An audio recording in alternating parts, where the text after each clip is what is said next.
우리가 지금 이사야서를 말씀 하나하나 주해 나가는데 우리가 7장부터 1장부터 6장은 서론이라 그랬어요. 앞으로 이런 일이 있으라 가장 핵심적인 단어로 하나님 말씀해 주셨고 7장부터 12장까지가 하나님을 의지해서 실패한 왕 아하스에 대해서 계속 선포하시는 거예요. 또 35장부터 39장까지는 그의 아들 히스기야가 하나님을 온전히 의지해서 성공한 왕 그래요. 그래서 오늘 말씀은 아하스가 아버지께서 그렇게 많은 사인을 주고 사랑을 보내고 전쟁을 일으키고 고난을 줘도 자신의 정신승리 내가 할 수 있다. 뽕나무를 빼내면 백항목을 수입해서 갖다 놓고 벽돌을 부수면 돌을 깎아서 집을 세우고 열심히 해요. 그런데 하나님께서 아무리 돌아오라고 외쳐도 돌아오지 않는 왕이 아하스 왕이에요. 그래서 결국은 저 아수르가 쳐들어와서 전쟁을 경험하게 돼서 나중에 히스기야 왕이 많은 고통을 당하는데 그럼에도 불구하고 돌아오지 않아요. 여러분에게 요청해요. 여러분의 심령이 어떤지 모르지만 우리 새로 오신 분들 아직 주님을 온전히 영접하지 못한 분들은 이 메시지 붙드시고 마음을 활짝 여시고 아하스 왕같이 되지 아니하고 히스기야 왕같이 하나님을 의지함으로 말미암아 성공하는 인생. 우리가 아저씨는 힘들고 어려움은 놓지만 아버지 영존하시는 아버지 하나님은 우리를 놓지 않으세요. 그러니까 끝까지 붙들고 가신 그 하나님을 붙들고 천국까지 승리할 수 있는 귀한 종 되시기 바랍니다. 오늘 본 말씀이 그 말씀에 여러분요. 아하스가 말을 안 들어. 그런데 하나님은 그렇다고 이스라엘 백성을 버리지 않으시거든요. 그래서 이사야서 9장 7절 그의 정사와 평강이 더함이 무궁하며 또한 왕자와 그의 나라에 군림하여 그 나라를 굳게 세우고 지금 이후로 영원히 정의와 공의로 그것을 보존할 것이라. 만군의 여호와 열심히 이를 이루시라. 아하스 왕이 워낙 말을 안 들으니까 하나님께서 그의 정사와 정사라는 것은 하나님의 권위라는 권위 다스림인 거예요. 하나님의 다스림의 평강을 더함이 무궁하며 평강 배웠잖아요. 여러분에게 재기는 할 수 있도록 하나님께 다 운행하시는데 그것이 무궁 영원하시다는 거예요. 다윗의 왕자 그의 나라에 군림하여 당신이 직접 오셔서 아하스 왕이 말을 안 들어도 이스라엘 백성을 통해서 하나님 나라가 이어갈 거라는 거예요. 너희들이 안 믿어도 아하스 왕 네가 순종하지 아니하고 나를 의지하지 않아도 나는 하나님 나라를 이루어 가겠다 이 뜻이에요. 그래서 이후로 영원히 정의와 공의로 그것을 보존할 것이며 하나님 백성을 보존할 거예요. 이 땅에 지금 우리가 코로나 때문에 다 예수가 다 흩어졌잖아요. 우리 교회도 저도 이 자리만 보면 통곡이 나오지만 큰 대형 교회는 지금 서울 같은 경우는 하나님의 무슨 뜻이 계실 거예요. 원래는 복음이 코로나같이 전염되는 것이 복음이에요. 전 세계가 복음을 안 전하니까 코로나 재앙으로 주시면서 복음을 너희들 이렇게 전해라 이런 사인인 것 같아요. 여러분 제가 여기서 맨날 외쳐요. 열방에 하나님의 복음을 저 바이러스 같이 전파하려는 것이 복음의 역사거든요. 안 하니까 코로나를 줘서 재앙을 줘서 얘들아 봐라 복음은 이런 것이다. 저 바이러스 같이 전염되는 것이 복음이다. 너희들 안 했잖냐? 지금 없어요. 그런데도 불구하고 하나님은 반드시 당신의 나라를 말씀과 정의로 공의와 정의로 당신이 보존하시면서 어떻게 해요? 만군의 여호와의 열심히 일을 당신이 직접 사역하신다는 거예요. 열심히 쉬지 않고 이 백성이 하나님을 안 찾아도 이 백성이 기도하지 않아도 말씀을 모르고 하나님 없다 해도 당신은 일하게 나가겠다는 거예요. 여러분. 안 믿는 분들을 놓고 가지 하시지만 하나님 그분 아니면 다른 분 갖고 또 일하세요. 하나님 나라는 영원하시고 하나님께서는 영원히 보존할 것이고 하나님의 그 열심히 이루어 가시는 분이거든요. 그러니까 여러분 다시 결심하고 결단해서 하나님 나라에 쓰임받는 일꾼들 되세요. 마지막 때 남은 자를 렘단트 배웠잖아요. 남은 자를 통해서 당신의 일을 해나가시고 쓰임받는 사람은 폭발적인 역사가 일어나요. 그러면 어떤 사람을 쓰시는데 우리 1절 말씀에 약한 데다가 여호와 영이 임해서 쓰신다는 거예요. 너희들 다 약해. 그런데 내가 그럼에도 불구하고 내 영을 부어서 큰 기적을 일으킨다는 거예요. 이 메시지예요 오늘. 우리 1절 말씀 이새 줄기에서 한 싹이 나며 그 불에서 한 가지가 나서 결실할 것이요. 여기서 이새 줄기 그러잖아요. 그럼 이새가 누구예요? 다윗의 아버지잖아요. 그럼 우리가 좀 다윗의 줄기에서 한 싹이 나면 막 이렇게 할 거예요. 저라도 그래요. 근데 하나님께서는 뭐라 그래요? 이새의 줄기에서 한 싹이 나며 이새라는 거예요. 왜 이새를 불렀을까요? 이새를 한번 족보를 뒤져봐봐요. 이새의 엄마가 누군가 봐보세요. 또 이새의 할머니가 누군가가. 나오미는 저 모압 사람이잖아요. 모압 여인인데 모압에서 먹을 게 없으니까 어디로 왔어요? 다시 예루살렘 왔어요. 돌아와서 누구랑 결혼해요? 누구랑? 보아스랑 결혼하잖아요. 난 사람이 누구야? 오벳이잖아. 오벳은 그러면 이방 여인 룻과 보아스가 결혼했으니까 어떻게 해요? 그 당시 혈통을 아주 굉장히 중시하는데 어떻게 해요? 우리 지금 말 다문화잖아. 저 모압 나라랑 예루살렘에 있는 유대인이랑 결혼했어. 그러니까 이 난 사람이 오벳이야. 그 오벳은 어떤 사람이야? 다문화 가정에서 우리 지금 다문화 가정 알잖아. 이런 상태라고 생각해봐. 그럼 조롱받고 소외되고 우리말로 왕따 당하고 말도 안 통하고 뭐도 안 통하고 생김도 이상했어. 근데 그 아들 이새라는 거라군요. 그러면 이 이새의 줄기에서 한 싹이 싹이라는 것은 줄기싹 같은 뜻인데 넷째래요. 이 넷째라는 건 싹 줄기 보잘것없는 거예요. 하나님께서 뭐라 그러는 말씀하시는 보잘것없는 더 이새의 줄기 싹 넷째로에다가 내 영을 부으면 기적이 난다. 이 뜻을 말씀하시려는 거예요. 아수왕 네가 정말 말 안 듣지? 그런데 봐라 나는 저 이새의 줄기 보잘것없는 넷째로 아주 새싹 요 싹에서 뭐 한다는 거예요? 한 줄기를 이뤄서 결실을 맺을 거라는 거예요. 누구의 의지예요? 하나님이 쉬지 않고 당신의 백성을 이루어가는 거예요. 그래서 이 예언이 700년 후에 어디에서 나타났느냐? 마태복음 2장 23절 말씀. 나사렛이란 동네에 가서 사니 이는 선지자 하신 말씀을 나사렛 사람이라 칭하리라 하심을 이루라 함이라. 700년 전에 넷째라는 단어가 이게 계속 바꿔가고 어떻게 됐어요? 새순, 새싹, 보잘것없는 게 나사렛이라는 단어로 바뀐 거예요. 그러니까 나사렛의 어근이 어디예요? 넷째르예요. 그러니까 넷째르가 700년 후에 뭘로? 나사렛으로 바뀐 거예요. 신약에 와서. 그러니까 예수님께서 나사렛에서 그러면 나사렛은 보잘것없고 아주 새싹 아주 형편없는 이렇게 나사렛 예수 그러면 저 시골 동네에서 사는 예수 이런 뜻이잖아요. 그러니 그게 이루어진 거예요. 하나님은 이 말씀이 하나도 틀림없이 반드시 이루어진다는 거예요. 그러니까 아수 너 나 의지하지 않지. 그런데 너 왕 아니더라도 나는 어떻게 해요? 이새에 싹 보잘것없는 사람들에게 내 영을 부어서 반드시 당신 나라를 만들어 가겠다는 거예요. 그래서 요새 내가 말씀을 계속 나가는 게 말씀 워낙 많이 나가지만 가만히 생각하다가 안 되겠어. 찬송구가 624장이더라고 전체가. 근데 우리는 맨날 좋은 것만 맨날 불러. 근데 찬양이 곡조 있는 기도잖아요.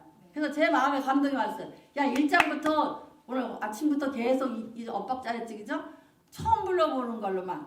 그래서 1장부터 624장을 내년 말까지 다 부르게 할 거예요.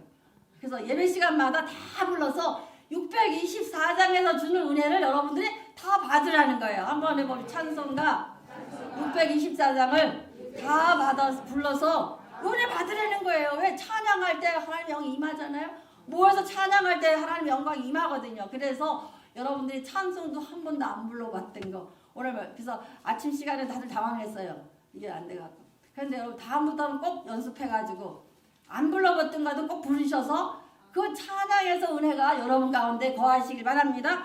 그래서 700년 전에 예언했던 이 넷째가 나사렛으로 이루어져요. 그러니까 성경은 1.1획도 오류가 없이 다 이루어지는 거예요.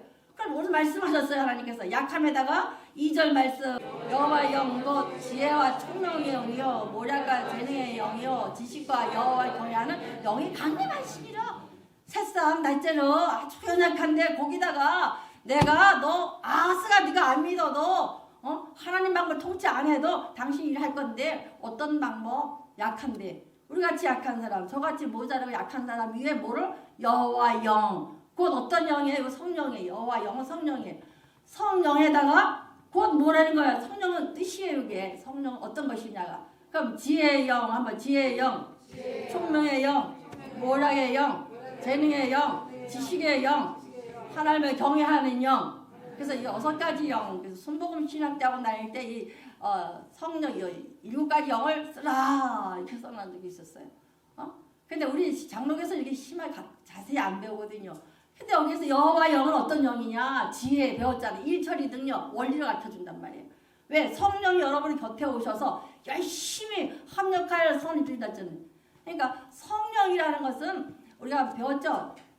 지난주 9장에서 배웠죠. 이사야 9장에서 예수님의 본질이라 그랬잖아요. 그래서 기묘자 한번 예수님은 기묘자, 모사, 또 뭐예요? 전능하신 하나님, 영존하신 아버지, 평강의 왕. 여러분 알으셔야지 여러분들 또 기도할 수 있어요. 이 5가지가 본질이에요. 그 예수를 믿으면 기묘자, 놀라운 원더풀한 놀라운 일이 내게 자꾸 생긴다는 얘기예요. 그 다음에 두 번째가 이 모사예요. 이게 카운셀링이에요. 여러분 곁에 오셔서 상담해주면서 야 이렇게 해 이렇게 생각나게 하시는 거예요. 그 다음에 세 번째가 전능하신 하나님이에요. 여러분 하나님의 아들을 예수님의 모습으로 하나님인데 사람의 모습을 성육신시키는 이런 역사가 어디서 있어요. 인간의 힘은 도저히 안 되는데 하나님은 하시는 전능성이에요. 창조하시는 분이에요. 그러니까 그분 의지예요. 이것저것 믿지 말고. 그 다음에 뭐예요? 영존하신 아버지. 여기서 나온 거예요. 하나님은 아저씨가 아니에요. 옆집 아저씨는 좋을 때는 맨날 줘 용돈 주고 뭐 주고 하다가도 힘들고 어려우면 손 내리치고 딴 데로 가는 분이에요. 근데 우리 하나님은 아무리 힘들어도 우리 손 안 놔요. 어디까지? 천국 갈 때까지. 우리가 누구한테 의지하기만 하면 하나님을 아버지라고 하기만 하면. 그 다음 평강의 왕. 그렇게 됐을 때 평강 내 마음이 편해. 이거 아니에요. 예수 믿는 것은 평안한 것이 아니에요. 예수 믿는 것은 내 마음이 편해 나한테 맞추는 것이 아니라 하나님의 창조한 방법대로 제기능하는 성도가 평강이에요. 여러분요. 각자 다 제기능하게 만들었잖아요. 그릇은 그릇대로, 컵은 컵대로, 종이면 종이대로 다 각자 만들었어. 종이컵이 이거 안 되잖아요. 이 컵이 종이컵대로 못해요. 그럼 여러분도 마찬가지로 평강이라는 것은 각자 하나님 만드신 용도대로 제기능할 수 만드는 거. 이것이 예수를 믿는 순간에 내 안으로 쑥 들어와 있으면 우리가 그 기능을 같이 할 수가 있는 거예요. 근데 거기에다가 뭘 부어주시느냐? 옆에 갖다가 또 하나님의 영을 부어주잖아요. 같이 가는 거예요. 근데 이 성령은 뭐 하시는 분이냐? 지혜. 세상의 지식으로 알 수 없는 글자 한 개도 모르고 학교 안 다닌 분도 지혜가 있어요. 왜 그러냐? 하나님의 지혜를 주니까. 왜? 예수 잘 믿고 말씀 많이 외우면 지혜가 와요. 이 딱 거쳐서 하늘과 땅에다 부딪히는 아주 고난이 왔어. 그럼 기도 쭉 그 말씀 읽다 보면 쑥쑥 차면서 아 이렇게 처리하면 되겠구나. 누가 가르쳐주셔요? 여호와 영 성령이 가르쳐준단 말이에요. 이게 지혜예요. 원리를 가르쳐준다. 이게 원리예요.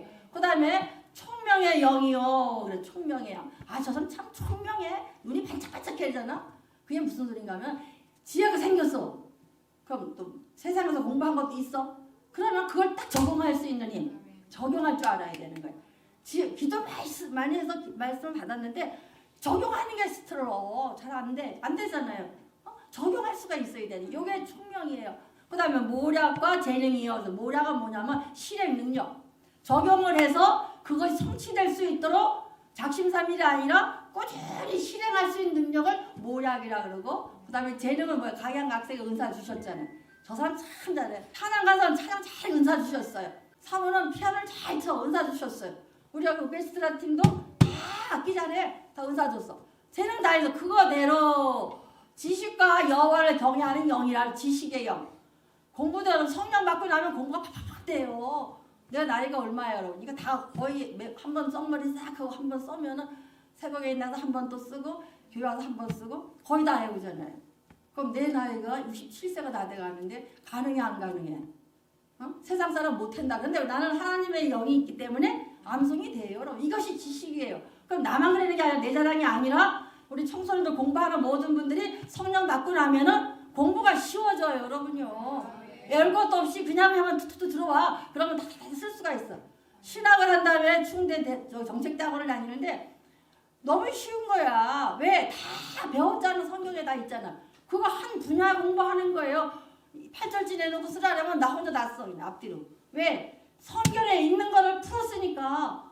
그러니까 내가 학부에서 대학에 전공 안 했어도 교수님 목사님은 참 잘 써나가는데 그 시인이고 뭐 글씨 잘 쓰는 사람이 아니에요. 하나님의 영이 임하면 어떻게 해요? 이거 할 수가 있어요. 쉬워요 공부가. 그러니까 여러분들 자녀 공부에도 나도 잘 못했지만 여러분들이 자녀 공부할 때 어린 아이들에게 특히 공부 준비하는 분들은 성령 받으려고 노력을 하세요. 내 약함에 나에다가 예수의 영이 임하기만 하면 지식의 영이 임해서 알게 깨닫게 하고 공부하는 게 쉬워져요 여러분요. 우리 이런 영 되시기 바래요. 그런데 또 마지막에 여호와를 경외하는 영이 있어요. 하나님을 두려워하는 경외하는 영. 이 6가지 영이 여러분 가운데 임하시길 바래요. 하나님이 아스 너 말 안 듣지? 나는 저 약한 사람을 통해서 저 이세순 넷째에다가 여호와 영을 부어서 내가 내 나라 내 백성 만들어 가겠다 결단하신 거예요. 오늘도 오늘 결단할 수 있는 귀한 종 되시기 바랍니다. 세 번째로가 이 말씀에 구현해서 스가랴서 4장 6절 말씀 그가 내게 대답하여 이르되 여호와께서 수르바벨에게 말씀하신 이러하니라 만군의 여호와께서 말씀하시되 이는 힘으로 되지 아니하며 능력으로 되지 아니하고 뭐지 여호와의 되느냐. 수르바벨에 저 바벨론 포로로 갔다가 이제 1차로 귀환해서 그 100만 명이 넘게 가는데 4만 6천 명 정도가 왔어 먼저. 나중에 2차 에스라가 오고 그래서 한 5만 명이 들어왔어요. 100만 명이 갔다가. 지금도 마찬가지예요. 100만 명이 있다면 지금 5%도 안 믿어요. 우리가 지금. 중고등학생들은 4.6%래요. 지금. 앞으로 10년 후면은 교회가 4.6%가 어물어물 모여있을지도 몰라요.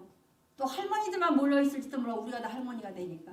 그러니까 여러분 이런 시대가 오는데 말씀하시되 그러니까 수르바벨이 막 애를 써서 성전을 재건하러 왔는데 싸움이 난 거예요. 사마리아인가 유대인. 그래서 수답해버렸어. 그러니까 여호수아 수르바벨이 낙심돼 있을 때 하나님께서 말씀하신 거예요. 여호와께서 말씀하시되 이는 힘으로도 아니요 능력으로도 되지 아니하고 오직 뭘로만? 여호와의 영으로 되느니라. 그래서 여러분 사람도 마찬가지예요. 열심히 해 좋아. 나는 내 의지가 강해서 내가 이거 반드시 이룰 거야 해도 그것은 아하스 왕이에요. 하나님 없는 열심은 아하스 왕의 길로 간다 이 뜻이에요. 그래서 우리는 능력으로도 아니요 내 힘으로도 아니요 최선을 다하지만 누가 있어야 돼요? 내 약함에 하나님의 영이 부어줄 수 있길 바라요 여러분요. 그래서 이 2가지가 꼭 있어야지만 기적을 일으키고 하나님과 천국까지 갈 수가 있는 거예요. 요한복음 16장 13절 그러나 진리의 성령이 오시면 그가 너희를 모든 진리 가운데 인도하시니 그가 스스로 말하지 않고 오직 말하는 것은 장래의 일을 너에게 알리시리라. 그럼 이 아까 같이 지혜의 영, 총명의 영, 모략의 영 다 6가지 다 주셔. 거기에다가 성령이 오시면 여러분 가운데 있으면 뭐 한다는 거예요? 모든 진리 가운데 우리 인도하신다는 거예요. 우리가 방탕한 길로 가다가도 성령이 있으면 다다다다 오겠지. 자동문 생기듯이 다다다다 못 가게 한다는 얘기예요. 내 판단은 저기 올 것 같다. 그런데 하나님 보시기 아니야. 그럼 내 옆에서 가운데 김여자 모사니까 어떻게 해요? 야 이거 안 돼 하는 느낌이 온단 말이야. 그럼 다시 가는 거예요. 그러니까 실수할 수 없고 실패하지 아니하고 할 수 있는 지혜로운 자가 되는 거예요. 그 다음에 그가 스스로 말하지 아니하고 오직 뭐요? 들은 것을 말하며 장래의 일을 너에게 알리시리라.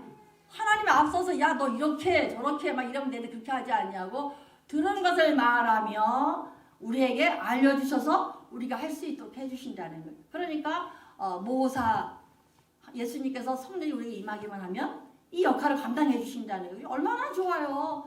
사도행전 3장 6절이 실습이에요. 예수 이름의 능력의 실습이에요. 3장 6절 말씀. 베드로가 이르되 금과 은은 내게 없거니와 내게 있는 이것을 내게 주노니 나사렛 예수 그 이름으로 일어나 걸으라. 베드로가 성령 받고 나서 예수님 당시에는 성령 없을 때는 도망가던 3번씩 부인하던 그 베드로가 사도행전 1장에서 2장에서 성령 받고 나니까 가서 응답을 얻고 나사렛 예수를 쓰는 거예요. 나사렛 예수를. 넷째 헤로데는 아무것도 부담없는 그 예수 이름 안에 본질이 들어있잖아요. 김효자, 모사, 전능하신, 영존하신 평강해와 그것이 저 누구에게? 베드로에게 쏙 들어가 있으니까 그 이름만 사용해도 나가는 거예요. 예수의 이름 안에 5가지가 들어있잖아요. 그 예수가 내 안에 쏙 들어와 있다면 그 예수를 확 믿으면 그 역사가 일어나거든요. 반대로. 그러니까 우리 이런 정도를 돼야 되지. 습관적으로 나 편하게 내가 좋은데 이거 아니에요. 그건 종교인이에요. 절에 가는 거랑 다를 게 하나도 없어. 다만 천국 가겠지만, 그렇지, 우리 천국 가는 것도 목적이지만 하나님의 종들이 되셔야 되잖아요. 마지막 때에 말씀 붙들고 아버지 앞에 피컵 때는 선택되는 종들이 돼야 될 거 아니에요. 앞으로는 말씀 가진 분들, 훈련된 사람은 반드시 사용하세요. 여러분 힘들어도 오늘부터 또 훈련 들어갈 텐데 훈련 받아야 되고 말씀 많이 알아야 되고. 찬양을 내가 왜 시키냐면 하나님을 영접한 사람은 찬양으로 나와요. 어떤 목사님이 언론 목사님이 은퇴하시면서 하신 말씀이 있어요. 누구는 조건을 댄 게 아니라 나는 아무 조건 없다. 다만 찬송 잘하는 사람만 데려와 이러시더라는 거예요. 왜? 찬송을 할 줄 안다는 것은 하나님의 내 안에 있는 기쁨이 있는 사람이기 때문에 찬양 안 하면 안 되거든요. 세상 사람들도 기분 좋으면 흥얼흥얼이 안 해. 해요. 똑같은 거예요. 하나님이 내 안에 쑥 들어와서 내가 하나님이 계시는데 하나님을 찬양 안 해요? 그러니까 찬송을 자꾸 시키려는 것이 찬송하다가 깨져서 하나님을 찬송에 만드는 거. 목회도 그래요. 찬양할 줄 모르는 사람은요 성령 안 받은 사람이거든요. 성령 받으면 찬송 안 할 수가 없어요. 목이 터지라고. 목소리가 좀 이상해지긴 했지만 예전에 목소리보다 훨씬 한 옥타브 내려갔잖아요. 그거 중요하지 않아요. 목소리가. 왜? 하나님의 영이 임해서 찬송할 수 있으면 돼. 마음껏 소리로 찬양하고 손들고 찬양하고. 손은 뭐라 그랬어요? 하나님 만세. 이거 만세가 아니에요. 하나님 항복이에요. 저 아무것도 아닙니다. 넷째로 그냥 아무것도 못할 것 없는 사람에게 뭐 보달라고? 성령 보달라고. 하나님의 영이 임하면 그러니까 임하게끔 해야 되잖아요. 임하려면 어떻게 했어요? 내 몸을 던지라 다 쏟아내려. 아침 시간에 물을 갖다 부으라는 거예요. 다 토설해 내리는 거예요. 다 그거 하나님만 믿습니다. 하나님만 의지한다. 이렇게 될 때에 역사가 일어나거든요. 우리 이런 정도를 내시기 바라요. 그래서 베드로만 안전병이 일으키는 것이 아니라 여러분들도 우리 축사도 일어나고 신유도 일어나잖아요. 눈으로 봤잖아요. 그러면 여기 3장 6절 말씀같이 베드로만 하는 것이 아니라 우리 모든 전도사님, 장로님, 권사님, 집사님들도 할 수 있어야 되고 누구든지 예수 이름으로 기도하면 예수님의 본질이 나갈 수 있어야 돼. 본문 3절 말씀. 그가 여호와를 경외함으로 즐거움을 삼을 것이며 그의 눈에 보이는 대로 심판하지 아니하며 그의 들린 대로 판단하지 아니하며. 여기 하면 다르잖아요. 성령이 임하면 뭐가 있어요? 즐거움이 찬송이 터져 나온단 말이야. 즐거움이. 어째 예배를 수십 년을 드리는데 어째 찬송이 안 나온다는 것은 여러분 성령 여호와 영이 임하지 않았다는 거예요. 배웠잖아. 지성소 예배, 저 성전들 예배 와서 그냥 성전 마당만 맞고 가는 예배. 이거 아무 쓸데없어요 여러분요. 여러분 오늘부터 열심히 기도해서 다 성령 받아서 여호와를 경외함으로 뭐를 찾아요? 찬송을 찾으세요. 즐거움을 찾으세요. 여러분 세상 사람도 기쁘면 기쁘다고 퉁얼퉁얼 하는데 우리 하나님 백성이 왜 찬송 안 해요? 즐거움이 회복되거든요. 알 수 없는 즐거움이 가슴속에 쏟아나는 거, 이것이 성령 받은 증거예요. 또 그의 눈은 보이는 대로 심판하지 아니하며. 두 가지 배웠죠. 우리 선악과 인생. 인생엔 두 가지 길이 있다. 선악과 인생. 또 뭐예요? 십자가의 예수님의 길. 두 가지. 선악과의 길. 첫째 아담 범죄한 길. 옳고그름 맨날 따지거든. 예수님 같이 되려고, 하나님처럼 되려고. 하나님 외에는 완전한 사람 없어요. 다 부족해요. 우리 교회도 마찬가지예요. 목사는 더 부족하고 여러분도 다 부족해요. 그러나 그 약함을 성령의 능력으로 사용하는 거고 하나님의 능력이 나가는 거예요. 약함을 보고 매 이것은 선악과 인생이에요. 우리는 선악과 인생이 아니라 누구의 인생? 예수님의 인생, 예수님의 길로 갈 수 있는 자금 가는 거예요. 그러니까 웬만한 거 눈에 보이는 대로 다 짓거리지 마시고 눈에 보아도 안 보는 거예요. 성령 주머니 안 보여. 여러분 가정에 자녀들의 잘못이 보여 안 보여요? 안 보이잖아요. 보여도 그냥 내 새끼니까 다 넘어가. 자녀같이 안 보이는 게 성령 받은 사람. 초대교회는 어떻게 했어요?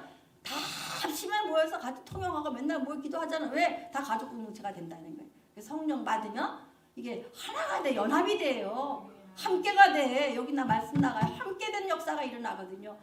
여기 강아지 같은 사람, 염소 같은 사람, 양 같은 다 모였어. 여기 6, 7, 8, 9절까지 나와요. 호랑이가 뱀을 아기가 손걸 넣었다 뺐다 한다는 거야.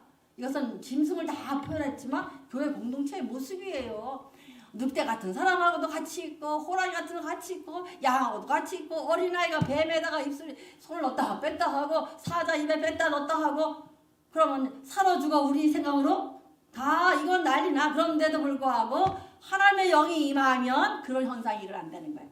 그러니까 교회는 하나님의 성령 받은 사람끼리 있으면 보이는 것도 안 보여. 누구 말따 시집살이 가면 뭐 벙어리 3년 뭐 봉사 3년 뭐 3년 기먹을 3년 안 들리고 안 보고 안 보여요. 여러분 왜 그거 감당하잖아요. 왜 남편이 사랑하니까 다 안 보이는 거야. 하나님을 사랑하면 교회에서 저 집사 이 집사 보여 안 보여? 안 보여요. 목사가 많이 빠르든 목사가 좀 약하든 안 보여. 그냥 기도하면 되고 말씀 받고 내가 예수의 영을 반짝 받아들이면 돼. 그래서 이거 사용하라고 주는 거예요. 교회를 위해서도 필요하지만 여러분 개인에게도 그 능력으로 세상 살아가라고 주신 메시지예요. 여러분요. 4절 말씀 공의로 가난한 자를 심판하며 정직한 세상에 겸손한 자로 판단할 것이요 그들의 막대기를 세상에 치며 그의 입술의 교로 악의를 줄 것이며 성숙한 성도가 되잖아요. 공의로 가난을 심판하며 가난한 자를 왜 심판해요? 가난한 아침에 어째 더할 것은 가난한 자에게는 어떻게 해요? 힘을 더해주고 약을 더해주고 또 뭐 아픈 사람에게는 뭐예요? 사랑을 더해주고 또 부족한 자 가난한 자에게는 힘을 더해주고 약한 자에게 힘을 더해주고 더할 거 많잖아요.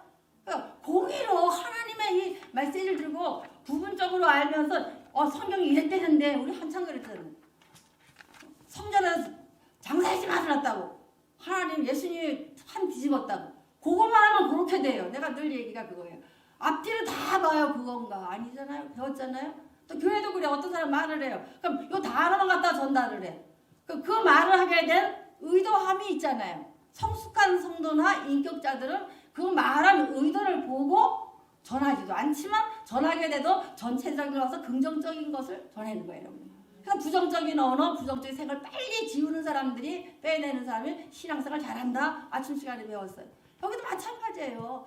정직하고 세상을 점선 판단할 것이며 그의 막대기로 세상을 치며 그의 입술을 기울여 악을 죽일 것이다. 이런 거 하지 말라는 거예요.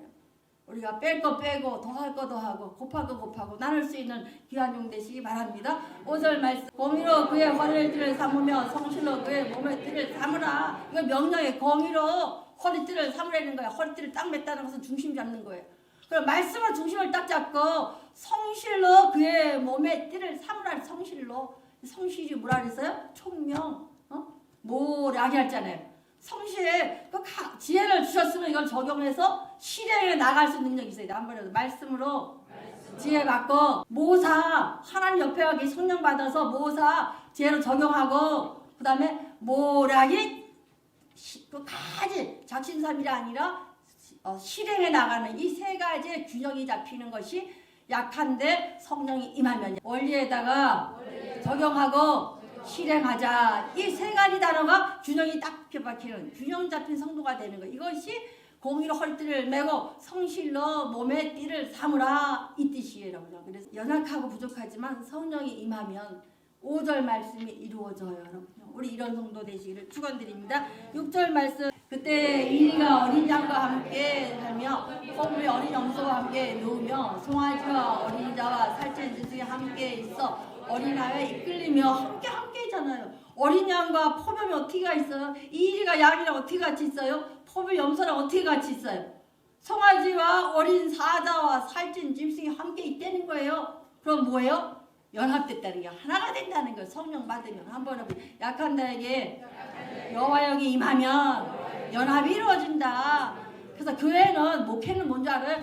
다 저 같은 약한 사람 내다 놓고 성령 받게 하는 게 사실은 목회예요. 그런데 이 한국적인 교회가 조용해야 되고 점잖아야 되는데 여자 목사가 막해야 된다고 시끄럽다 그러는데 이게 사실이에요. 목회의 뜻이고 목회의 본질은 연약한 자를 세손 싹 넷째로 갖다 놓고 어떻게 해야 되는 얘기예요? 여기다가 여호와 영이 임하게 하는 것이 뭐예요? 목회예요. 여러분 사실은 세상 속으로 들어갈 수 있는 함께 할 수 있는 종들 되시기 바라는데 그러기 위해서는 반드시 여호와의 영 성령을 받아야 된다는 거예요. 7절 말씀 암소와 곰이 함께 먹으며 그들의 새끼가 함께 엎드리며 사자가 소처럼 풀을 먹어. 사자가 풀 먹어요? 고기 먹어요?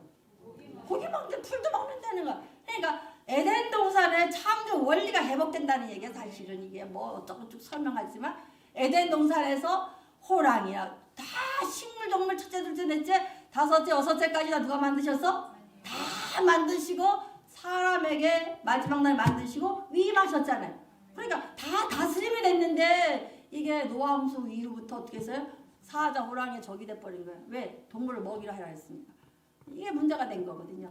8절 말씀, 젖먹이는 아이가 독사의 구멍에서 장난하며 젖된 아이가 독사의 굴에 손을 넣을 것이라. 독사랑 어린 아이가 논다는 거예요. 우리 저 하일이가 독사랑 논다고 생각해봐요. 우리 이해 안 되죠? 근데 그렇게 할 수 있는 창조 원리가 회복된다. 그러니까 성령 받으라요. 한번 약한 내게 여호와 영이 임하면 그렇게 된다는, 하나가 된다는 얘기예요. 하나 되는 역사가 반드시 일어나시기를 축원드립니다. 그 다음에 우리가 마지막으로 나아가요, 여러분요. 비전이에요, 비전. 그럼 어떻게 우리가 뭘 해야 되느냐? 우리 10절부터 12절 말씀. 그날에 이새의 뿔에서 한 싹이 나서 만민의 기치를 설 것이요 열방에게 돌아가오니 그가 거기에 영화로우리다. 마지막 비전은 뭐라는 거예요? 그날에 이새의 뿌리에서 한 싹이, 이새의 뿌리, 보잘것없는 이새, 그렇게 했던 그 이새의 가문에서 뿌리에서 싹이 나서 넷째로 착하고 보잘것없는 데서 만민의 기치를 설 것이니, 기치라는 것은 선교의 기척지예요. 그래서 여러분들 매일 전도하면 우리 목사님 자꾸 전도해달라는데 이게 목적이고 마지막 기치가 기결점이에요. 이게 여러분의 삶의 목적이 되어야 되는 거예요. 나 축복받고 돈 버는 거 중요해, 건강이 좋아. 그러나 마지막에 그날에 이새의 뿔에 싹이 나며 만민의 기치로 삼을 것이요. 누가 만들어놨어요? 하나님이. 아까 얘기했잖아요. 복음이 코로나같이 바이러스 전 세계 퍼지라고 해놨더니 다 죽어버리고 바이러스도 하나 복음에 갈 수는 없고 하나님이 재앙 보낸 거야. 바이러스를. 봐라. 너희들 바이러스가 전파되는 거 봤잖아. 그러면 복음도 어떻게 해라? 코로나같이 퍼져봐라. 이거 여러분요. 딴 거 아니에요. 복음을 이렇게 전파돼서 온 세계가 복음으로 전파되면 바이러스도 막아주실 것이고 하나님 재앙 안 내려보내요. 전염병은 재앙 하나님이 주시는 거예요. 코로나가 어디서 왔다고 그러지, 바이러스가 어디서 왔다고 절대 아니에요. 하나님이 보내셨어요. 왜? 깨닫고 돌아오라고. 한번 깨닫고 돌아와라.